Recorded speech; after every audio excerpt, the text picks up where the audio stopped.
pendengar, selamat datang di podcast dengan tema Tantangan Kebangsaan Masa Kini. Kali ini kita akan membahas isu yang sedang hangat, pengangguran di Indonesia tahun 2025, yang hampir berdampak hampir seluruh lini masyarakat, bahkan yang terhangat di kalangan sarjana. Data terbaru menyebutkan jumlah pengangguran di Indonesia masih tinggi, dengan jutaan lulusan baru setiap tahun yang sulit masuk dunia kerja. Ada juga fenomena meningkatnya pekerjaan informal, bahkan sarjana pun banyak yang akhirnya kerja serabutan. Oke, kali ini bersama saya sudah hadir empat narasumber dari kelompok 5. Ada Mbak Ulfia, halo Mbak Ulfia. Halo, Lalu ada Mbak Fanya, halo Mbak Fanya. halo, selamat siang Mbak Wilda. Selamat siang. Lalu ada Mbak Vela, halo Mbak Vela. Halo Mbak Wilda. Halo, halo. Lalu ada yang terakhir ada Mbak Wanda, halo Mbak Wanda. Halo guys. Oke, jadi mari kita mulai itu dan podcast kita kali ini. Pertama, kita mulai dulu dari latar belakang kali ya. Nah, Mbak Usia, boleh nggak sih diceritakan kenapa angka pengangguran kita masih tinggi, meskipun pemerintah mengklaim sudah ada puluhan juta lapangan kerja? Oke. Nah, kalau menurut aku latar belakang ya masalah ini tuh bukan sekedar dari jumlah lowongan kerjanya aja, tapi itu ada mismatch antara kebutuhan industri dengan keterampilan para pencari kerja. Ya, pemerintah memang menjanjikan akan membuka 19 juta lapangan pekerjaan, tapi ya secara realisasi ya mungkin sulit ya. Dan sampai sekarang mungkin realisasinya masih sebagian. Dan untuk sektor-sektor yang menyerap tenaga kerja yang lumayan besar ya, atau besar lah bisa kita bilang gitu ya, itu ada di sektor informal atau padat karya seperti di sektor pertanian, perdagangan, maupun di sektor manufaktur gitu. Nah, sedangkan kita sendiri juga tahu bahwa tiap tahun pasti selalu ada gelombang lulusan baru, baik di tingkat sekolah menengah atas maupun di tingkat perguruan tinggi.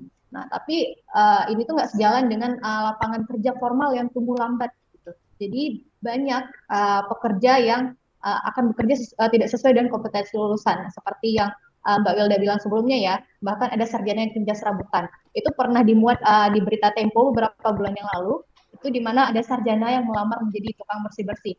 Ya walaupun miris, ini menjadi kenyataan bahwa memang sektor pekerjaan formal di Indonesia itu masih belum menyerap banyak tenaga kerja gitu. Nah, bahkan Menteri Kementerian Perlindungan Pekerjaan Migran Indonesia atau P2MI sendiri pernah menyarankan masyarakat untuk mencari kerja ke luar negeri sebagai solusi cepat.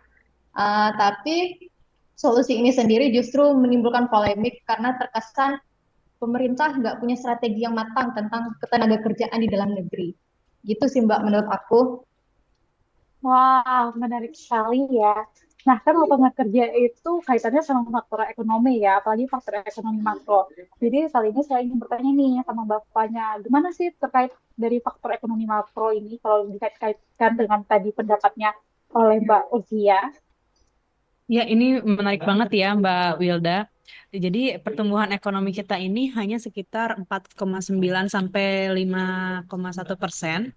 Tidak cukup untuk menyerap angkatan baru ya. Selain itu, karena ada banyaknya PHK massal di sektor manufaktur dan retail, karena banyaknya permintaan domestik itu jadi melemah. Ditambah lagi teknologi dan otomatisasi itu menggantikan pekerjaan konvensional. Jadi sementara itu keterampilan digital tenaga kerja kita tuh masih terbatas gitu loh Mbak Wilda. Ah, begitu. Menarik juga ini pendapat dari Bapaknya. Karena kita udah tahu nih latar belakangnya, kita lanjut ya ke dampak nih. Nah, dan kalau kita lihat ya, pengangguran itu kan bukan hanya angka, tapi punya dampak yang luas kan. Dan tolong dong Mbak Vela, bisa nggak dijelaskan kenapa dan apa dampaknya bagi masyarakat? Terima kasih. Dampaknya sangat serius sih Mbak Wilda. Pertama, kualitas pekerjaan menurun. Banyak sarjana akhirnya terjebak di sektor informal. Seperti kemarin yang sempat viral tuh ya, yang banyak sarjana melamar di jadi PPSU di Jakarta kan. Mungkin kakak-kakak udah dengar kan. Gajinya rendah, terus tanpa jaminan sosial. Yang kedua, kelas menengah tertekan, konsumsi rumah tangganya melemah. Yang ketiga, muncul fenomena brain drain nih, atau yang pernah viral kabur aja dulu, yang digaungkan anak muda untuk bekerja ke luar negeri. Kalau dibiarkan, ini bisa menurunkan kepercayaan publik pada pemerintah dan memperlebar kesenjangan sosial.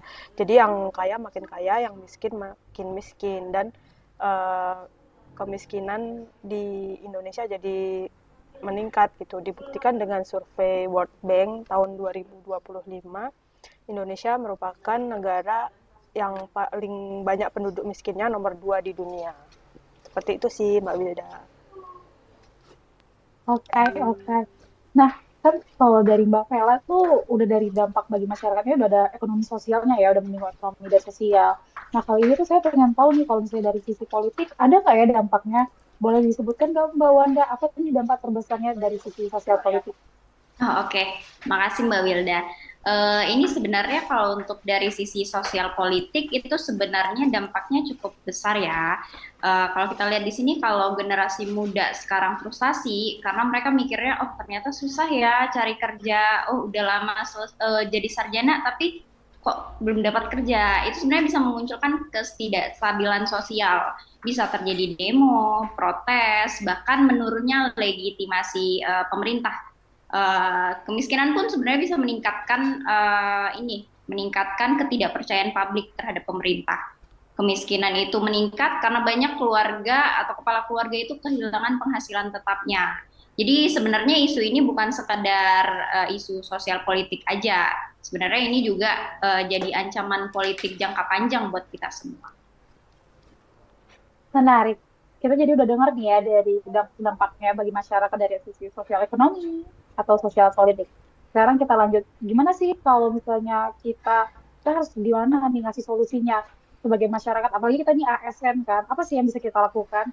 Boleh dong Mbak, tanggapannya Mbak Usia?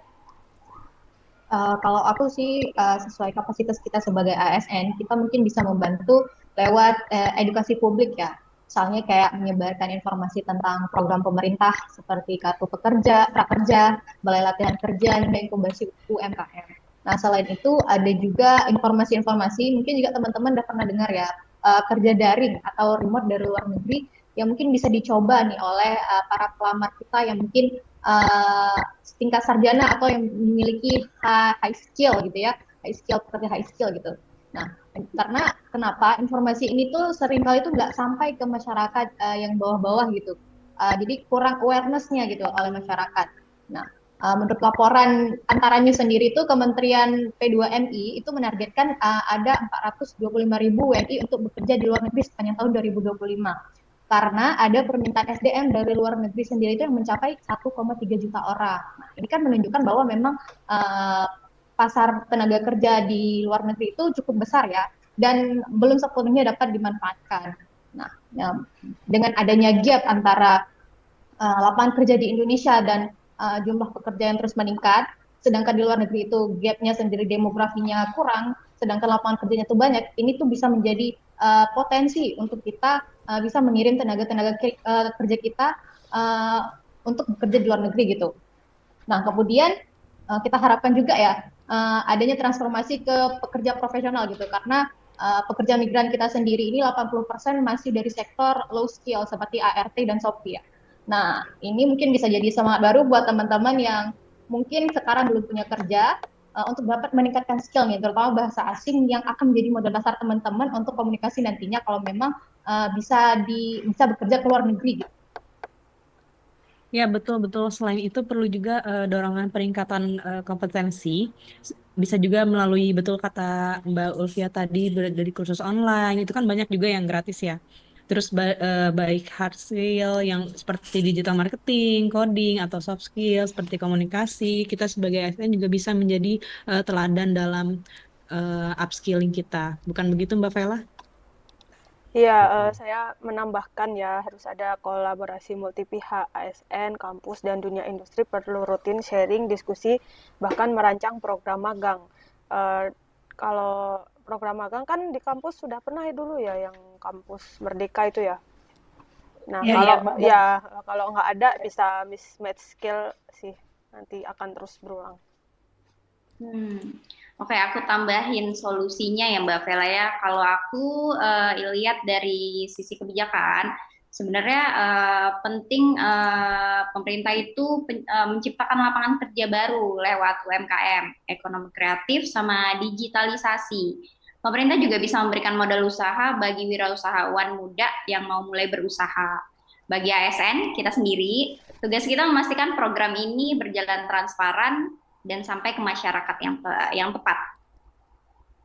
Wah, itu bagus-bagus banget sih pendapat-pendapatnya dan luar biasa. Jadi kalau kita itu tidak hanya menunggu pemerintah aja ya, tapi juga kita sebagai ASN itu harus berperan dan harus aktif juga ya berkontribusi. Baik, karena kita sudah membahas dari latar belakang sampai ke solusinya, jadi kita sekarang udah di penghujung podcast ini dari pembahasan tadi, kita bisa simpulkan bahwa pembuatan sarjana ini tuh masalah serius sebenarnya di Indonesia pada tahun 2025 ini ya khususnya.